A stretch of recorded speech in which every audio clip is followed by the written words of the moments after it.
Olá, pessoal. Olá, pessoal. Tudo bem? Eu espero que você esteja bem. Nós vamos fazer mais um vídeo aqui, né? Fazer algumas reflexões. Tenho visto, né, nas redes sociais muito, mas muito mesmo, publicações de vídeos que estão falando bastante sobre os aspectos, né, da presença de OVNIs. E eu já falei aqui que hoje não tem mais que se discutir se tem ou não tem OVNIs, se existe ou não existe. A questão é discutir o que é de procedência, tá? Dos seres que habitam o universo Terra, né? Nós temos que entender isso, e aquilo que procede dos seres humanos da Terra base. E aí a gente precisa distinguir com muito cuidado o que é o que, para evitarmos de entrarmos dentro de uma ideia que é tudo tornar conspiracionista. Aí nós vamos analisar um aspecto. Alguns estão publicando vídeos dizendo o seguinte: não, isso tudo é falso, é tudo mentira, é tudo uma artimanha do projeto, de um projeto americano que projeta holograficamente a imagem de Jesus no céu, vai projetar os ETs. Eu não estou dizendo que isso não existe, eu estou dizendo que a gente não pode tornar isso como se fosse a coisa mais... que tudo que acontece agora no planeta é o pessoal lá dos Estados Unidos que fazem. É evidente que a gente tem que discutir seriamente algumas coisas. Mesmo a ufologia de hoje já está contaminada por algumas situações. Né? Então, é preciso a gente saber distinguir os aspectos de cada universo, porque, do contrário, nós vamos ficar presos às artimanhas do DMU. E é isso que eu quero que a gente entenda, veja. Tá? E a gente tem que começar a desfazer algumas crenças limitantes, alguns dogmas, algumas concepções que foram colocadas erroneamente em vista de manipular todos nós. Tá? Então, com isso, eu vou só mostrar aqui um slide. Né? Vamos aqui mostrar um slide que eu quero tornar ele compreensível. Veja. O nosso universo aqui, quero mostrar aqui, o universo base, que é o universo primordial, é o universo do pleroma. Isso aqui é apenas um desenho figurativo, gente. Isso aqui não é... Vejam bem, as pessoas tendem a começar a carimbar tudo com a certeza, com a convicção, com de que eu... Né? Então, é preciso a gente entender um pouquinho isso aqui. Tá? O universo originário, de onde tudo se originou, é o pleroma, onde estão fundamentalmente as deidades primordiais, aquelas que dão o substrato, a substância, a essência do universo, da totalidade. Né? Vamos falar da totalidade, porque aqui nós temos um universo e após, né, eu vou voltar aqui um instantinho só para a gente compreender, ó, aqui nós temos um universo. Tá? Desse universo, houve um processo, que eu já fiz um vídeo, né, mostrando que um ser saiu dos limites do pleroma e resolveu se aventurar aqui fora. Tá? O fora aqui é a antimatéria ou o caos. Tá? Vamos entender um pouco assim. Eu não vou complicar muito essa explicação, porque a gente teria que entrar dentro dos meandros da Cabalá, da visão que os cabalistas têm, que os gnósticos têm, né? E que, de uma certa forma, a ciência também tem. Mas tem de uma forma meio que tentando tirar tudo que é metafísico, tira o que é... para projetar alguma coisa que não tenha Deus no meio. Tá? Que não tenha um Deus no meio. Porque nós já dissemos aqui, não adianta a gente fugir do politeísmo, do enoteísmo, que isso é uma realidade que nós vamos ter que aprender a viver. Então aqui, nesse universo aqui, estava tudo muito bom, muito tranquilo, mas houve um momento em que, e isso aqui não tem nada a ver com Gênesis, tá? Nem capítulo 1, nem capítulo 2. Não vamos botar a Bíblia aqui. Então, um ser sai daqui, tá? E ao se projetar para fora do pleroma, causa um impacto aqui, tá? Gerando o quê? Aquilo que nós vamos chamar de universo material. Então, nós temos um universo aqui e mais 6 universos que surgem a partir do impacto de quem? Do impacto da Sofia. Tá? Ela é um aeon que sai daqui e causa um impacto aqui. É isso aqui que os cientistas chamam de Big Bang. Quando a Sofia assim, cria um impacto aqui, ela gera não só um universo material, como ela gera universos que, à medida que vão se expandindo, eles vão se tornando cada vez mais físicos, mais matéria, mais densa energia.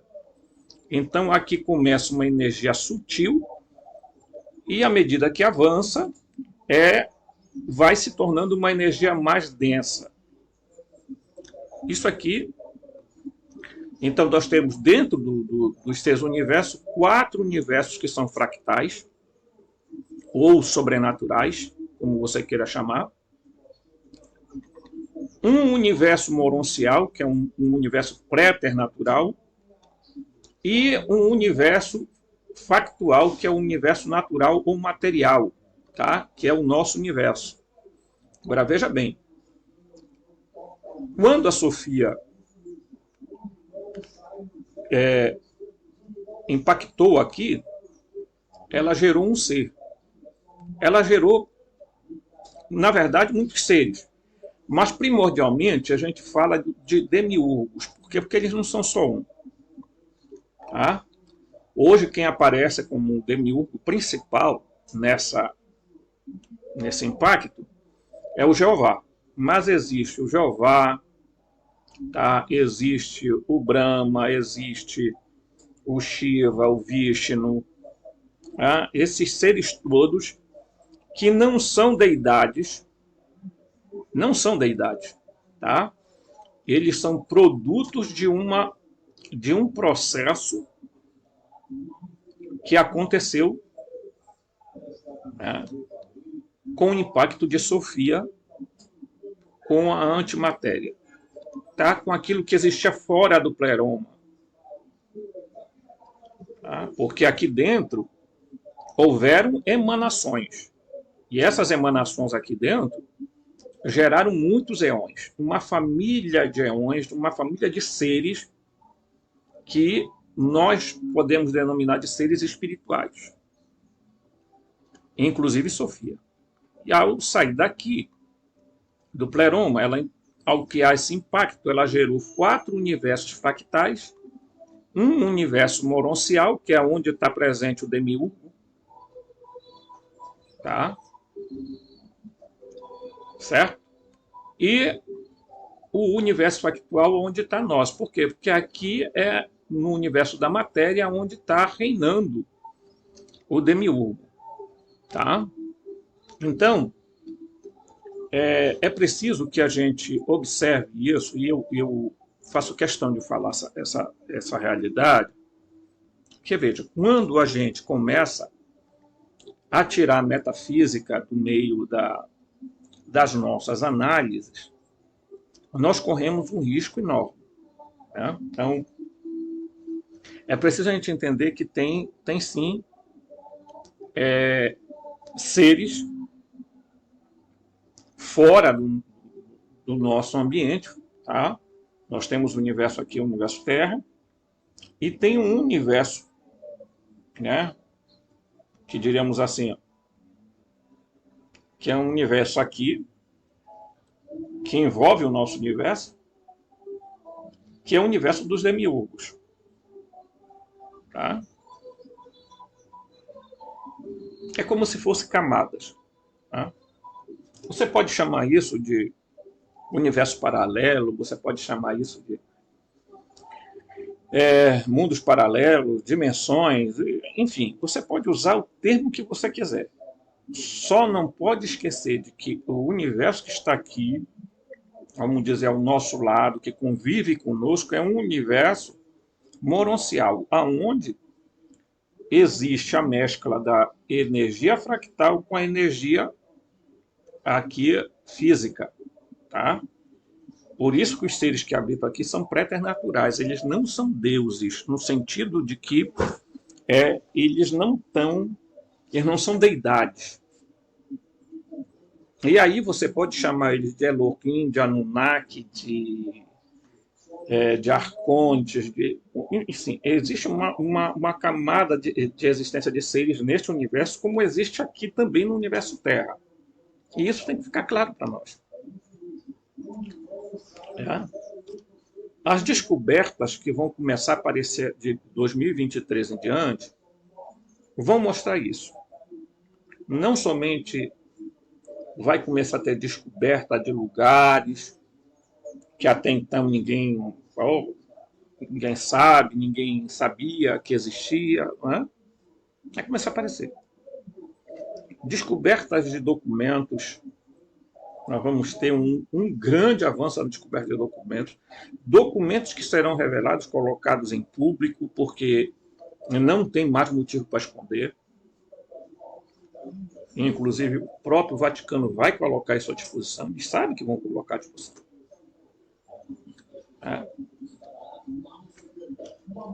Esses documentos vão solidificar uma visão. E aí as pessoas começam a fugir disso aí, dizendo o seguinte: não, porque vai ter o reino do anticristo, todo mundo está pegado ao Apocalipse de João, achando que, meu Deus do céu, aquilo ali é o bambambam, é a história do momento. Interpretam tudo errado, tudo dentro de uma ótica fundamentalista, achando que vai ter aqui um arrebatamento de pessoas, tá? E elas não se tocam porque esses seres são demônios, são anjos caídos. Não, não são demônios, não são anjos caídos. Até porque os anjos caídos da teologia, da visão lá do Enoque, não é a única verdade. Parem com isso. Existe os documentos da Suméria que são muito mais antigos que o livro de Enoque. E o que acontece? O livro de Enoque diz que houve realmente uma vinda de seres que eles resolveram denominar de anjo. Malak, em hebraico, e quando traduzido para o grego, chamaram de angelos, mensageiro. Malak é um mensageiro, se você olhar as outras culturas, todas existem a mesma coisa, sabe? É só fazer comparação.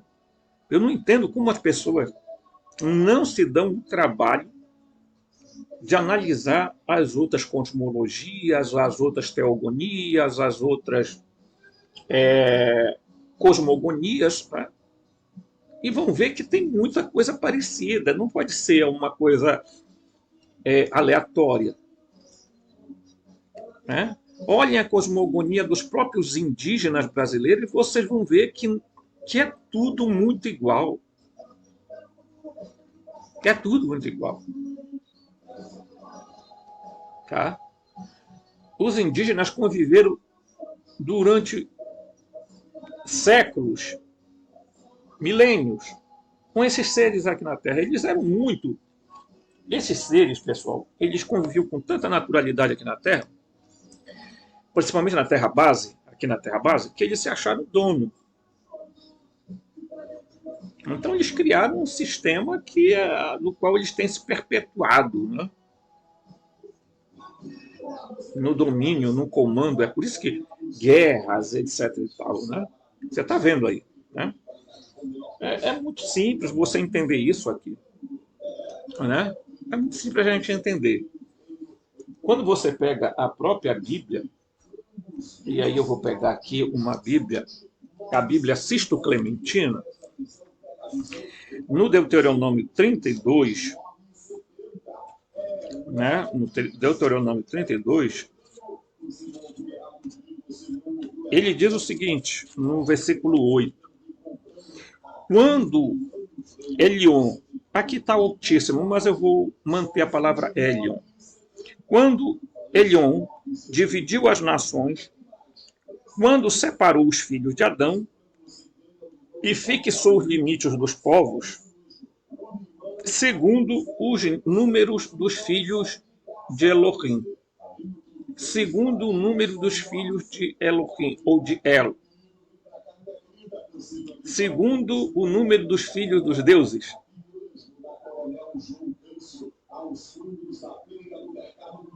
Tá? Então é preciso a gente entender isso. Quando eles resolveram colonizar, eles resolveram separar os grupos de povos, né? Então é por isso que a gente fala que e se diz que eram 70 nações, 70 povos, né? Evidentemente que isso é uma analogia para a gente falar de mais de 178 mil mundos habitados, terras habitadas. Né? E aqui é bom a gente esclarecer isso. Né? Então a gente precisa também ter um pouco de historicidade para saber. Né? Aí as pessoas pegam esse livro aqui, que a gente tem que ter respeito enquanto livro histórico, mas elas tornam isso aqui a verdade absoluta sobre os fatos, e não é, e vão se decepcionar. Vão se decepcionar. Gente, a maior forma de controle que existe na nossa terra base não é a política e nem a economia. Porque essas coisas aí, elas falhem, elas... Está aí a quebra de bancos, Por quê? Porque eles estão preparando o sistema para receber a sinarquia. Vai ser ruim? Não. Em tese, não. Poderá haver problemas aqui e acolá, mas a sinarquia vai acontecer. Por quê? Porque o desarranjo social e econômico não são os únicos problemas. Haverá uma crise na religião. E as religiões vão ter que se reinventar, porque o maior meio de controle de massa se chama religião. Não é a política, não é a economia. Tá? O comando da terra está com os cristãos, muçulmanos, hindus. Tá? Observe isso aí tudo. Analise, faça uma análise criteriosa, sem fanatismo, e você vai ver. Então, os seres que estão aparecendo aqui não são os seres fractais. Eles vêm aqui na Terra, mas eles são seres de uma vibração de energia, de frequência muito, mas muito difícil Só quando tem uma necessidade muito grande, eles se materializam para serem vistos pelas pessoas. Tá?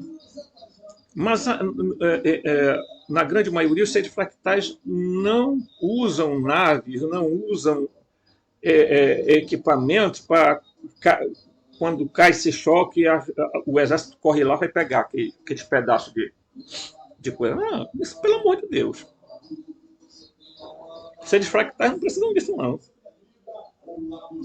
Agora, existe sim os seres moronciais que, para virem do seu universo para cá, eles precisam. E eles usam técnicas.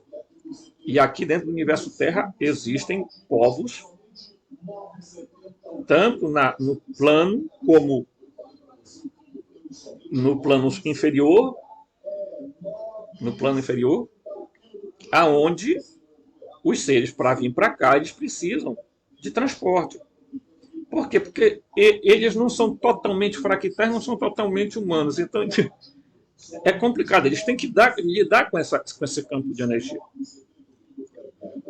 Tá? Então, é muito importante você entender isso aqui. Tá? As nações foram divididas, entregues cada uma para o seu demiurgo. E aí entregaram um grupo de pessoas a um demiurgo chamado Jeová, Javé. Disseram, olha, tá aqui, essa aqui é um grupo que tu vai tomar conta. Por quê? Porque ele é um Elohim, Jeová, Javé é um Elohim, Baal é um Elohim, Asherah é um Elohim. Todos eles eram de um grupo só. E tinha como comando um ser chamado Elion, o do mais alto. Ele era o comandante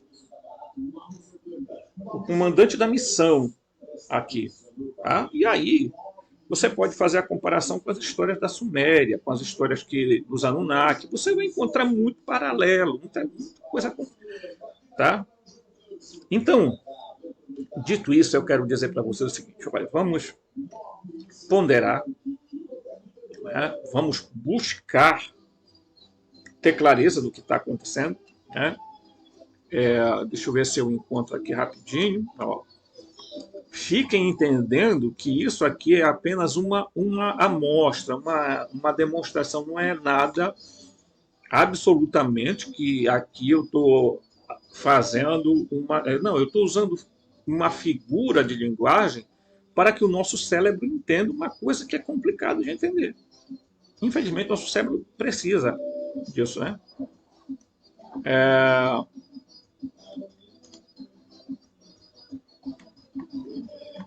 Lamentavelmente, eu ia mostrar aqui para vocês uma coisa aqui, né? Mas eu vou fazer um vídeo e aí a gente vai mostrar para vocês algumas coisas relacionadas a isso que eu falei para vocês, tá? Então, a primeira coisa é a gente ter prudência, equilíbrio, não ficarmos por demais assustados. É claro que quem tem dogmas religiosos vai entrar em choque quando vê o que está vindo por aí.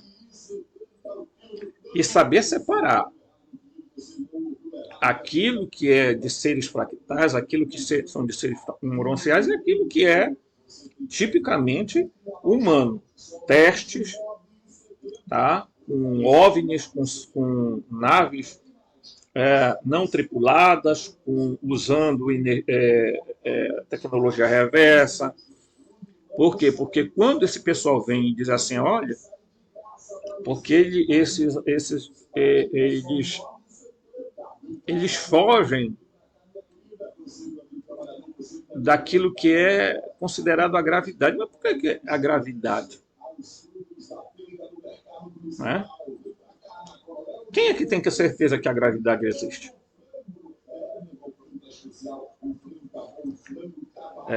Quando Einstein tirou o éter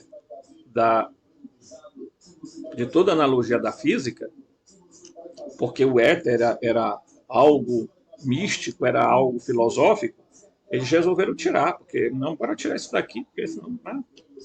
Mas na hora que você tira o éter, você aniquila várias coisas. É por isso que o Einstein, ao tirar o éter, depois ele voltou atrás. Perto do fim da vida, ele voltou atrás. Eu vou procurar um artigo aqui que fala sobre isso. E ele volta atrás. Por quê? Porque o Nikola Tesla ele acreditava da existência do éter. Por quê? Porque ele sabia que existia um elemento na física que fazia o transporte da energia. Por isso que ele fez, né, aquele mecanismo que transmitia energia, tá, sem fio, de graça. Por que essa coisa não é feita? Porque, claro, é evidente, gente. É evidente que isso levaria as grandes indústrias a não vender. Então, tem toda uma ganância econômica por detrás disso aí. Tá? Mas, se a gente colocar o éter dentro do processo da física, nós vamos entender por que é que esses OVNIs não usam elementos de propulsão simples. Eles usam o quê? O éter. Tá? Então, amigos, sem muita me tornar longo aqui a nosso bate-papo, vamos ter bastante discernimento nesses momentos. Porque a gente precisa agir com sabedoria. Tá? Então aguarde o próximo vídeo que a gente vai comentar mais sobre esse assunto. Tá bom? Forte abraço e até o próximo.